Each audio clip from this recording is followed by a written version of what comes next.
बिहार में चुनाव की आहट के बीच कानून और व्यवस्था का सवाल नीतीश कुमार की सरकार के लिए सिरदर्द अब बनता जा रहा है।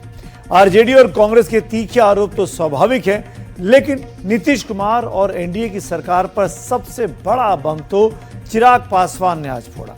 चिराग ने बिहार सरकार को कटघरे में कानून व्यवस्था की लचर इंतजामों को लेकर कटघरे में आज खड़ा किया है।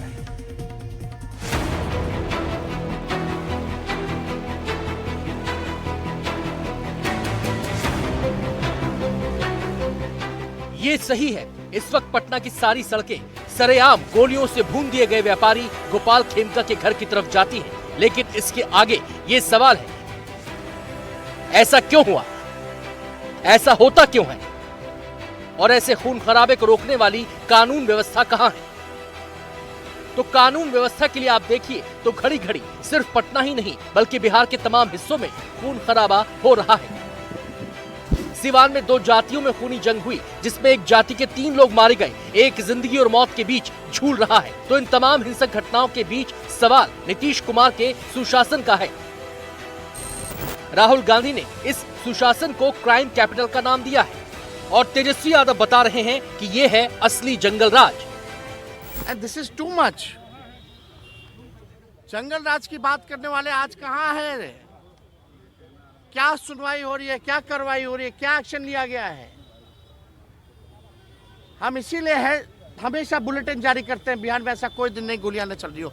नेता विरोधी दल के यहाँ गोलियां चलती है, मुख्यमंत्री आवास के बाहर गोलियां चलती है, डेवलपमेंट कमिश्नर के बाहर गोलियां चलती हैं, जज साहब के बाहर गोलियां चलती हैं, इनके मंत्री के घर के बाहर गोलियां चलती हैं, विशेषरिया भवन में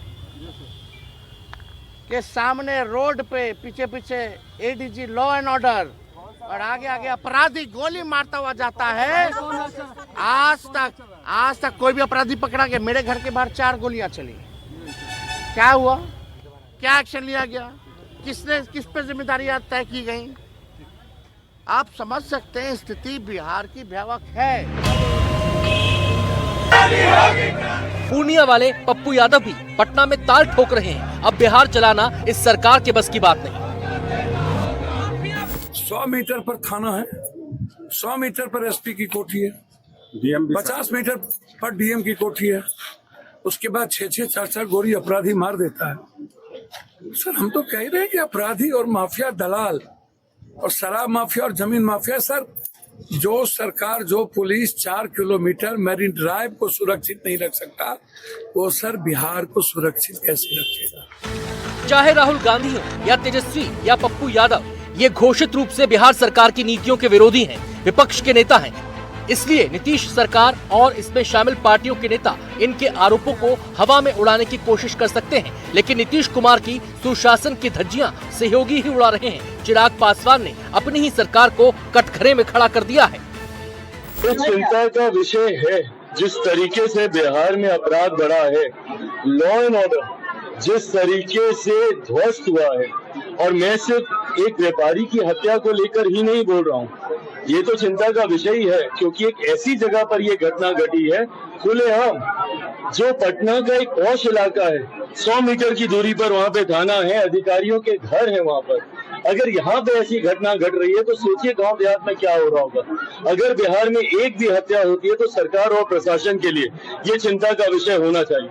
मेरे लिए चिंता का विषय है कि मैं जिस सरकार का समर्थन कर रहा हूँ, और मैं दुखी हूँ इस बात से कि जो सरकार सुशासन के लिए जानी जाती थी, वो सरकार में अगर इस तरीके से आपराधिक घटनाएं बढ़ेंगी तो विपक्ष को तो बोलने का मौका मिलेगा ही। कहीं ना कहीं कहाँ चूक हुई है, ये हम लोगों को सुधारना होगा और कड़ी से कड़ी कार्रवाई करके उसके ऊपर हम लोग को एक प्रेसिडेंट सेट करना होगा ताकि भविष्य में ऐसी घटना ना घटे।